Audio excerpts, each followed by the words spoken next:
So I'm here with America's healthy heart doc, Dr. Joel Kahn, author of several books such as Vegan Sex, Vegans Do It Better, Dead Execs Don't Get Bonuses, I love that, The Plant-Based Solution, Your Whole Heart Solution, What You Can Do to Prevent and Reverse Heart Disease Now. So I'm so excited to have you here, Dr. Kahn. Thank you for taking the time out of your busy schedule to be here on Guilt-Free TV. Thank you so much. Guilt-free sex, but the healthy kind, the plant-based kind. We'll talk about that. That's right. We're going to talk about that. Can you talk for a minute first about your history? It's quite impressive and noble. And if I'm not mistaken, you've never taken a prescription drug? Yeah, that's all true. So I'm nearly 60. I encountered plant-based nutrition when I was about 18 and embraced it in university and didn't understand much about it, but I was quickly in medical school and quickly heard of pioneers like Nathan Pritikin and Dean Ornish, and realized the way I was eating and my family actually was eating that way was now actually a therapy. I didn't think of it as a therapy. I just thought of it as a portion of the spectrum of foods on the planet that we were embracing, and got very active from 1990 on, really when the data started coming out that as a cardiologist, this was a therapy on par with the ways I was trained to do angioplasty, stents, recommend bypass to surgeons, use prescription drugs. So it always was in tandem. It's still, even now, in tandem. There are people that need, the ultimate of these advanced techniques, but so many people don't need to have the disease, don't need to have an operation for the disease. They just aren't aware. So the days are all too short to try and raise awareness. Don't have heart disease, find out early, reverse it naturally. And even if it's advanced, at least explore with a second opinion and reversing it for all the arteries in your body. But I focus predominantly on the heart, being a practice of cardiology patients. Yeah, well, you look phenomenal, first and foremost. Kind of you. Yeah. I do. There's this lifestyle that isn't such a mystery of adequate sleep, adequate stress management, whether that be breathing, yoga, meditation, Tai Chi, social support, church, synagogue, physical fitness of some modest degree without injuring yourself, and exquisite care that we feed the human body, the best quality, products we can, and then the body will usually respond. Usually, there still are genetic, and still need to wear your seatbelt. Right. I don't pack cucumbers in my car as a airbag. I do wear a seatbelt. Indeed. Now, I know most people that are watching are eager to learn more about how to improve sexual function, but I want to talk about another issue first, blockages in the body in general. And I want to start from the upper body to the lower body. And I do want to emphasize the lower body, but you talk a lot about heart attacks, and rightfully so. And most Americans think that a heart attack is simply a game of chance. I mean, will I get one or not? Will I suffer the fate of my father? Am I genetically predisposed? The luck of the draw. But you say it's a simple failure. Why is a heart attack a human failure? Yeah, it's actually, failure of the medical system. We've got this system that has ingrained at age 50, we get a colonoscopy. I'm all for that. We have a system that recommends age 45 or 50, a woman get a mammogram every so often. That's maybe getting a little more controversial as to how many people that actually helps versus harms in the radiation. But whatever that is, we have nothing built in at age 40, 45, 50 to ask the question, have those first 4 decades of life started to deteriorate arteries that aren't made to be deteriorated? It isn't inevitable. It was the thought long ago, but from the 1950s on, we identify factors, and that list keeps getting longer and longer because the human body is pretty amazing and we do not understand everything. Yeah, the quote you alluded to in 1955, the cardiologist taking care of President Eisenhower, who had a massive heart attack in office, said to him, a heart attack after age 80 is an act of God, but before age 80, it's a failure of the medical system. Either to educate you that smoking and obesity and lack of sleep and anger and food choices may lead to clogged arteries, or to jump in and identify people at risk early. And all these years later, we're still doing an absolutely horrible job of identifying people early. In case we don't get back to it, laboratory testing has exploded in precision, usually covered by insurance programs. So, it's important to know your blood sugar, your blood pressure, your blood cholesterol, but you need to know your lipoprotein A, LPA, a kind of cholesterol. 65 million Americans have elevated and at risk, but it's not part of any standard panel. Something called your homocysteine, your inflammation, it's high sensitivity C-reactive protein. Right. And then just to conclude this topic, There is a CAT scan that is available in every medium to large size hospital of your heart. It takes about 10 seconds. You hold your breath. It's done. There's no needles, no IV, no claustrophobia, no iodine injection.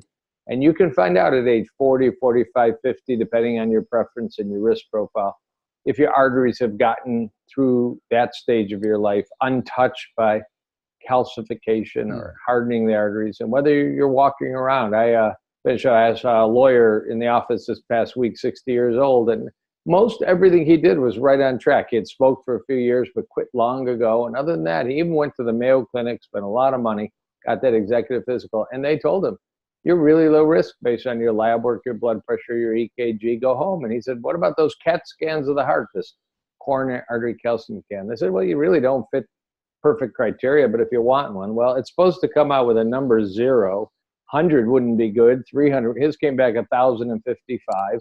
Very advanced. Now he came to me and we're searching with advanced labs and other issues where that's coming from. His diet was far from perfect, but it's probably additional factors when the labs come back. But the bottom line is test, not guess. Number one killer, men and women in America, both heart arteries, brain arteries, pelvic, sexual function arteries, kidney, leg arteries, they're all prone to get clogged. And it's not natural, and it can be identified.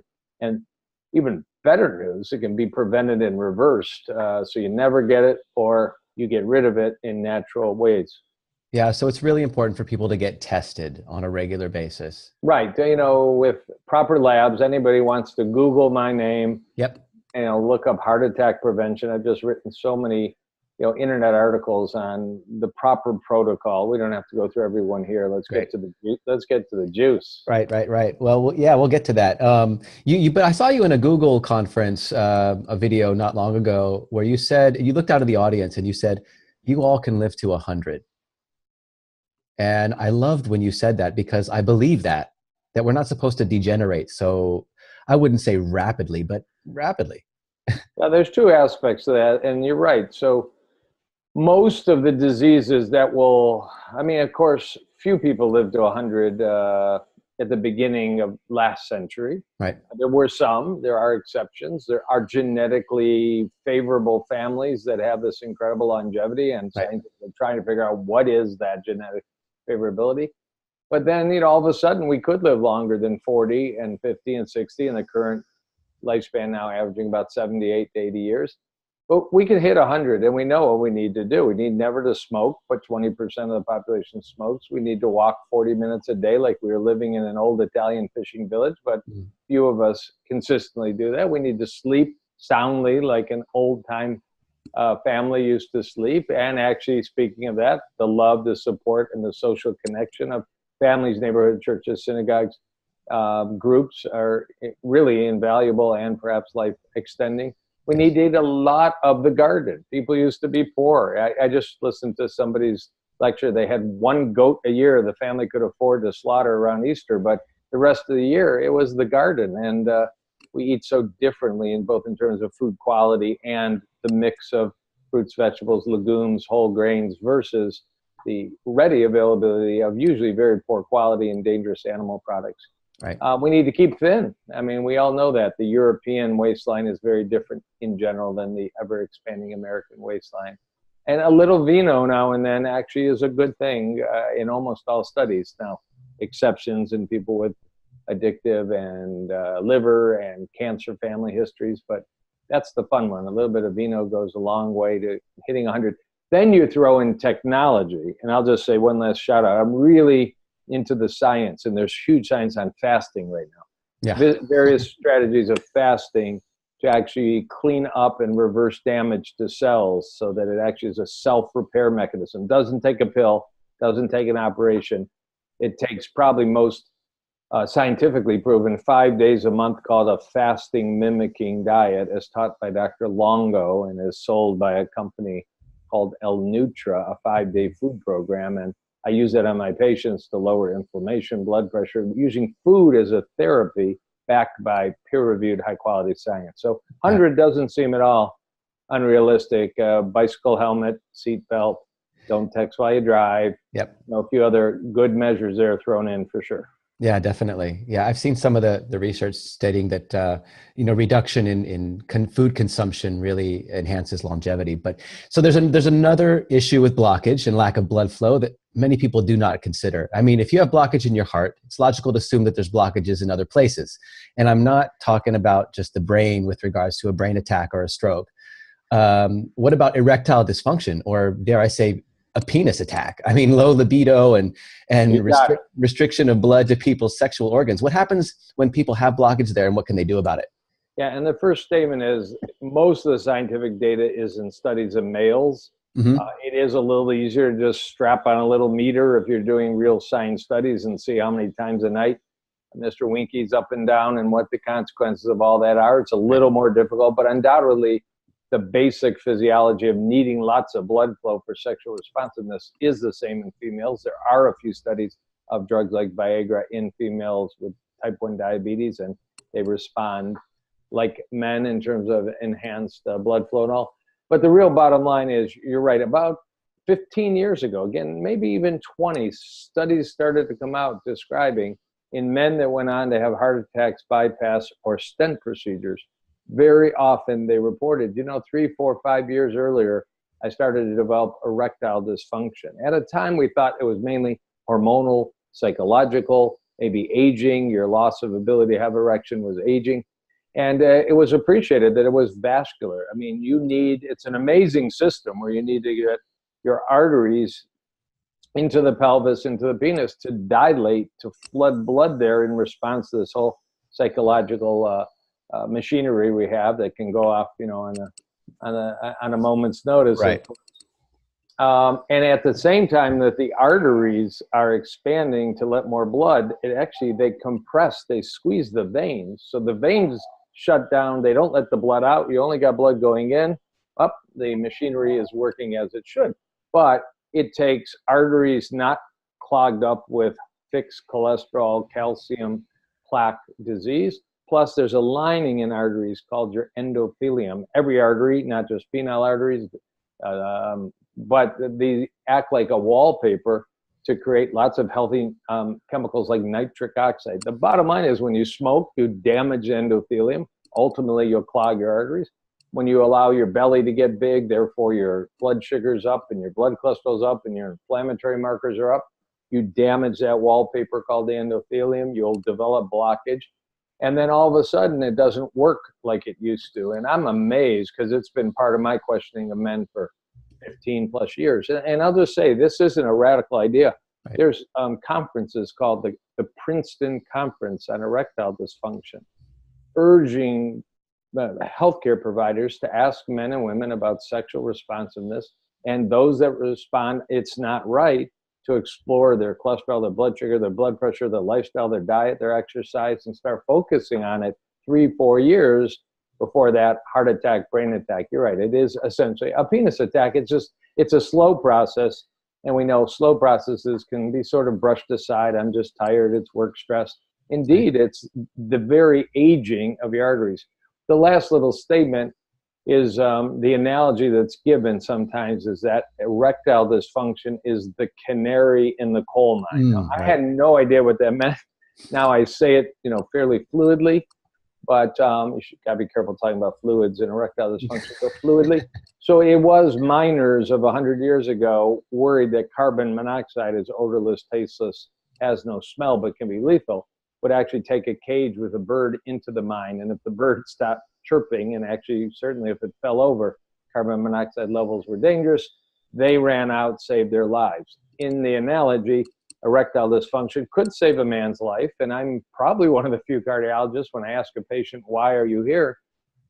The answer is, it's erectile dysfunction. That's the only thing. I feel great. That's a problem, but I've read or I've heard you on a podcast, or, I'm not the only person that talks about it, but it's an early clue. In fact, it's actually not that early of a clue, because you have to either have damaged your endothelium, which is reversible quickly, or you have already clogged your arteries in addition, which is reversible slowly. But you can get that all back. You just got to first appreciate the problem. And then, there's that statement, at least statement I make, you can't cure a foodborne illness with a pill. You can modify it. You have to cure a foodborne illness with different foods. So just play the record back. Stop smoking, start moving, give up beef, bacon, and fried food, and put in fruits, vegetables, whole grains, and legumes. Drink water, not frappuccinos. Let's play it all backward. You may get that all back. And at the same time, the side effect is you'll benefit your brain arteries, your heart arteries. You'll add years of both quality and quantity to your life. Wow, well said. Well said. So the canary in your pants. Yeah, that's right. Put plants in your pants. Absolutely. Plants in your pants. Yeah, you mentioned the topic of nitric oxide, and the fact that vegetables and basically plant foods are very abundant in nitric oxide. Can you just get into that really quick? Because we want to know, what can we do? What can I go eat right now, doctor, that helps me? Right. So great question. And so 20 years ago this year, we should be celebrating this, but I haven't seen anybody make a big deal about it. The Nobel Prize in Medicine was awarded to 3 researchers for identifying that this wallpaper lining, 50,000 miles of arteries in our body, twice around the planet. It's an amazing thought if you just stop for a minute. Every single inch of that lined by little cells, single layer cells that make this chemical that in 1998, the award was given for the science of identifying what that was. Nitric oxide causes arteries to relax, lets blood flow normally, prevents blood pressure elevation, prevents blockage. And the pathway that was described back then was focused mainly on an amino acid called arginine. Some people that are gym rats and visit, vitamin shops will know you can buy powdered arginine. There are some uses for sexual enhancement, sports, blood pressure control, spasm of arteries and such. And some of that is quite valid. There's another amino acid called citrulline. And to answer your question, citrulline is very rich in watermelon, particularly yellow watermelon, and particularly the rind of watermelon. So eat watermelon, eat yellow watermelon, eat the rind of watermelon. It's probably pretty good in a pure watermelon juice, of which there's several national brands now. So that's all part of what was described. Then a second system, you just alluded to it, certain plant foods. You don't do this with bacon, ham, or pepperoni. Certain plant foods have dietary nitrates.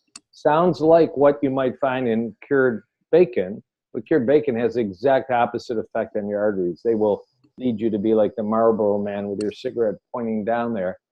Plants have dietary nitrates, and arugula, huge, beets to some degree, huge, leafy greens, all the wonderful ones. And when you eat them and you chew them, there's this just fascinating reaction that we now know leads ultimately to more nitric oxide production, independent but additive to things like arginine. So if you eat pine nuts and peanuts and such, they often are pretty rich in arginine. And then you combine that, you think of a nice big salad that's got beets and kale and arugula and some nuts on it. You've created a sexual monster there. Throw some pomegranates on it. The exact opposite happens when you eat a Big Mac. Scientifically shown, a hospital hamburger, it damages your arteries within 30, 40 minutes. So if you're going on a date, you want to eat as healthy as you can, and you don't want to go towards a fast food restaurant. I mean, it'll be fast failure in the bedroom, not a fast response in the bedroom. Right. When was the last time you had a burger, Dr. Kahn?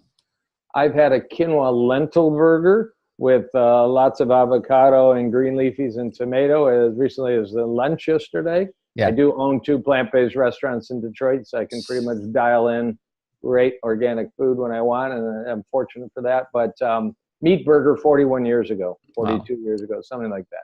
Wow, good for you. I mean, and great for all that you do for people. Yeah, I didn't see that coming. It was a reaction in the dormitory first day at age 18, and then I was in a advanced medical program where I got medical training a little earlier than most MDs, and that combination said, whoa, this nutrition stuff, they didn't tell me much about it, but it seems to be quite important. And then real scientific heroes like Dr. Dean Ornish started appearing on the horizon. And I was primed. I was just ready to listen to that. Yeah. Well, I have my own personal experience with this. I was in my teens and 20s, I saw my sexual desires rising. And then through my 30s, they started falling. Wow. And I thought, what's up with me? I mean, it's pretty early. And I'm 46 now, but I went on a full plant-based diet at age 42. So that's 4 years. And then all of a sudden this huge spike of, just arousal and sexual, everything kind of came back, but even stronger. So it kind of gave me the impression that I was doing something pretty horrible to my arteries when I was like 10 years old, 15 years old, leading up to that. Yeah, it's your arteries are affected by, every health expert needs to speak out every chance about processed food, fast food, vending machine food. Unfortunately, most hospital cafeteria food, we know that it's designed to have excess salt, sugar, oils, fats, with chemicals and hormones and antibiotics. And studies that have been done show that within 30 minutes of eating food like that, your endothelium wallpaper will start to act much older than you are. And if you do that breakfast, lunch, and dinner, you will harm your sexual responsiveness long term, although it can be repaired very quickly. Apparently. And on the other hand, we have all that bountiful data that we have this built-in amazing system, whether we juice green leafies and beets, pomegranates, arugula, or whether we probably slightly better chew them. One last little tip here. This dietary nitrate system, that is the second system to make more nitric oxide and we say, scream yes to no. NO is nitric oxide. Scream yes in the bedroom by eating no in the kitchen. Okay. And it's true to some extent. But if you use antibiotic mouthwashes, like some of the brands out there that rhyme with dope and Listerine, I don't want to harm you by that you can actually kill the bacteria in your mouth that allow this reaction to occur. Okay. And so there are studies, if you eat a big bowl of green leafy vegetables like arugula, your blood pressure goes down. But if you rinse with one of the mouthwashes with antibiotics right before, you don't get that natural blood pressure lowering and artery expanding response. So just a little tip there. Yeah, it's pretty cool. That's a great tip, because a lot of people out there are rinsing their mouth out with these mouthwashes because they have bad breath based on the diet that they're eating. Right. Yeah, isn't that self-fulfilling? Right. And then they're actually squashing, just in case there's a piece of lettuce on their meat burger. Right. And they're going to produce some dietary nitric oxide. They've just squashed that too. Isn't that something? Yeah, yeah. Well, I'm a big fan of nuts and seeds. Do you suggest restrictions on these foods for healthy individuals versus people at risk for heart disease, or people that currently have heart issues? Because I get a lot of comments about fats. Yeah. Hey, should I eat nuts during the day? I've heard this doctor say I shouldn't have nuts, and this doctor say I should have nuts. What is your take on this? Yeah, so, the human body is capable of adapting to a whole range of diets. And if they're centered with the majority or all on plants, we know that there's so many examples that are very different, but people turn out very well. Example, in the 1950s, 60s, 70s, a controversial physiologist, Ansel Keys, I don't find him controversial, I find him brilliant, studied Finland and studied Crete. And the diet in Finland was 40% calories from fat, and the diet in Crete was 40% calories from fat. Finland had the highest heart attack rate in the Western world. Crete had one of the lowest. Must mean fat doesn't matter. Well, in Finland, they ate bologna, cheese, and meats. And in Crete, they had most of their calories from olive oil, a plant-based refined product I'm not a huge fan of, but very, very different than butter and cheese and salami and bologna. And, they had one of the longest lifespans in the Western world in Crete and one of the shortest in Finland. Now, Finland has corrected that because a national program called the North Karelia Program encouraged citizens and manufacturers in grocery stores to reduce buttered cheese and meats and substitute plant products. And within 5 years, it was all about 1970, there was a revolution in health towards the positive, probably erectile response too in Finland. I'm not sure if that's been reported separately. So fats, fats can be okay in the diet when they're olives, when they're avocados, when they're nuts, predominantly. There actually is a report this week at the American Heart Association from Harvard School of Public Health that plant-based monounsaturated fats actually greatly reduced your risk of developing heart disease. The database was over 100,000 people, followed over 25 years. Animal-based monounsaturated fats, basically meats and cheese and butter, they all have some monounsaturated fats. We think of olive oil usually when we think of monounsaturated fats, but it's in many other products. Right. The animal-based sources of MUFA, M-U-F-A, greatly reduce lifespan and increase the risk of heart attack. So plants win over animal sources of these all the time. There are certain people in my practice that are trying to reverse their serious heart disease, cerebral vascular disease, erectile dysfunction disease, following the pattern of Dr. Dean Ornish, Mr. Nathan Pritikin. Dr. Caldwell Esselstyn, Dr. Neil Barnard, that I clearly put them on a plant diet without added oils, naturally low in fat. You can call it the Okinawa diet if you're looking for a natural one that's out there in the legacy of centenarians.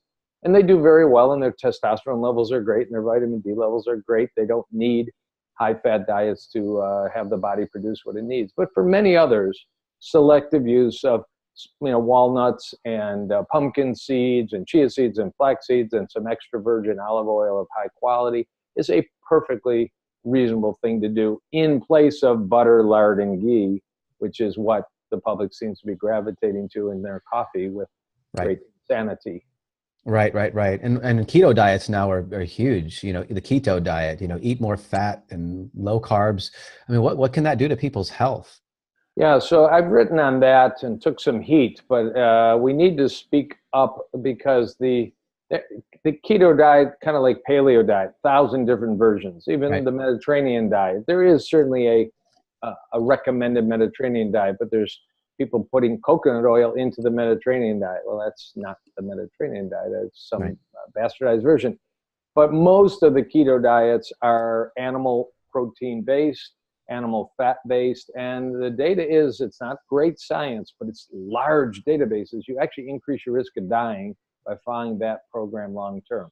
Harvard School of Public Health said if you've had a heart attack and your diet can be described as a low carb, high fat diet, your chance of dying in the next 10 years are increased over those that could describe their diet as high carb, whole complex fruits, vegetables, legumes, whole grains, and lower fat content naturally. So I'm very concerned. Now, there is this movement right now about plant-based ketogenic diets. I mentioned a minute ago, Dr. Longo fasting mimicking diet is 5 days a month that is actually high plant fats, olives, nuts, seeds, low in sugar, low in protein, and has shown dramatic improvements in science studies. But it's only 5 days a month. It's plants, not animals. And it's somewhat gentle in its structure so as not to be too stressful. There's a giant Facebook users group of vegan keto followers, and they're doing whatever they're doing. A lot of that has no published science, but even just about 10 years ago, a prestigious professor in Toronto, Dr. David Jenkins, published something he called Eco-Atkins diet, but it was Atkins style using only plants, and found some reasonably good reductions in visceral fat and blood sugar. So if you're going to do keto, explore these plant-based options. Don't be one of these carnivorous orthopedic surgeons on Twitter that recommends you literally have 3 meals a day of meat. And there are people that are actually bashing fruits and vegetables on social media as unproven for our health, but they obviously haven't read about the Garden of Eden or some other reference that goes far back. I just had a patient again that just changed from a animal-based ketogenic diet back to some more sane diet. And he said, I would have a bowel movement every 2 weeks when I was eating meat 3 times a day. It's such an amazing thing to be done in 3 minutes on a daily basis, like my dog does. And dogs just have different physiology than humans. They can eat meat and still move their bowels. Their colon structure is totally different than ours. Bottom line is, eat real food, mostly or only plants, and don't eat too much. And Michael Pollan's happy, and most people would be healthier. Yeah, and most erections would be better. Yes. So you have a great lineup of health promoting supplements. Now, in a world filled with controversy and supplement bashing, can you give some clarity on how all supplements are not created equal and how some can be actually very beneficial? Sure. Well, one is that soft underbelly of the plant movement, which is that our diet does lack easy access to B12, sometimes vitamin D, and sometimes omega-3 as measured as the final product, EPA, DHA. We could eat a lot of chia and flax and hemp and such, but the conversion, there's all kinds of controversy about this, but many experts say you may get off of blood pressure, cholesterol, diabetes, and chemotherapy drugs, and you have to take 3 vitamins. This is a sales pitch here. Of course, not everybody avoids disease by eating plant diets. That's kind of a naive view. We lower the risk. We don't eliminate the risk. But so I take, and I advise my patients, B12, vitamin D, and a algae-based EPA, DHA mix, which you can find all over the place, or you can actually, there's one spray that is inclusive of all that somebody made. So it's a pretty easy process. Then there's the bigger picture. Is all vitamin literature indicative that these are just expensive urine? Or are there selective supplements that can benefit human physiology, even if you eat well? Well, the easiest one, there's an antioxidant called CoQ10, coenzyme Q10. There's another antioxidant called selenium. And I don't know why, but in Sweden about 15 years ago, they designed a study for healthy people 70 years old and older who were either given CoQ10 and selenium or placebo. And there was a side effect to taking that. They lived longer. It's a well-done study. They've got 10 years of follow-up. Heart disease deaths are down. All deaths are down. There isn't a side effect. It's a very interesting database. And so do you discard CoQ10 and selenium? Yes, you can eat Brazil nuts and get selenium. I encourage you to do that. CoQ10 is a little harder to get from natural foods and plant foods. So that's just one example. There are supplements that have been shown to reverse plaque, natural plant-based supplements, but you can buy them at a health food store. So I incorporate them in my program. I have an integrative cardiology clinic in Detroit. And I encourage my patients to eat perfect. I don't leave them much wiggle room and moderation and everything smack. I want dietary perfection of, whole, colorful, organic plants. But I have found that coupling some of these science-backed supplements, and I mean, my name's on a couple. I use dozens in my practice, most of which have no connection to me. They just, I actually, the exciting thing is I fairly routinely see reversal of plaque in my patients, like a little junior Ornish experiment. So I'm seeing it work, within 6 months of starting diet, lifestyle, and selective vascular-friendly supplements. Blood pressure is better, people's sexual response is better, but even more dramatically, measurements of the amount of plaque in their arteries, usually carotid arteries, are dramatically improved, which is just nuts, but it happens. Right. If you remove the roadblocks, the human body has the capacity to heal itself. Yes. So in closing, from Dr. Kahn's mouth, you want to have the best sex of your life in a soundbite, Dr. Kahn. Well, you want to dump the meat, throw your pills away, and get to the produce department. It is actually considered the new dating place. Tinder is going crazy in the produce department. Find yourself a sweet little mango, papaya, arugula, or pomegranate. Make yourself a gorgeous salad. You might meet a mate at the same time. You can eat your way to better sex. And if that doesn't get you excited, I don't know what will, because nobody really cares that much about their heart. But the joy of sex sold more books than my books will ever sell. Yeah, it's a recipe for success. Great. Well, that's great. Well, speaking of your books, I've added all the links to your books and where people can find you down in the description for easy access. Dr. Kahn, wow. Thanks, Thank you so much for your wisdom and experience here on Guilt Free TV. It's been a pleasure having you. Thanks a lot. Pleasure. Thank you.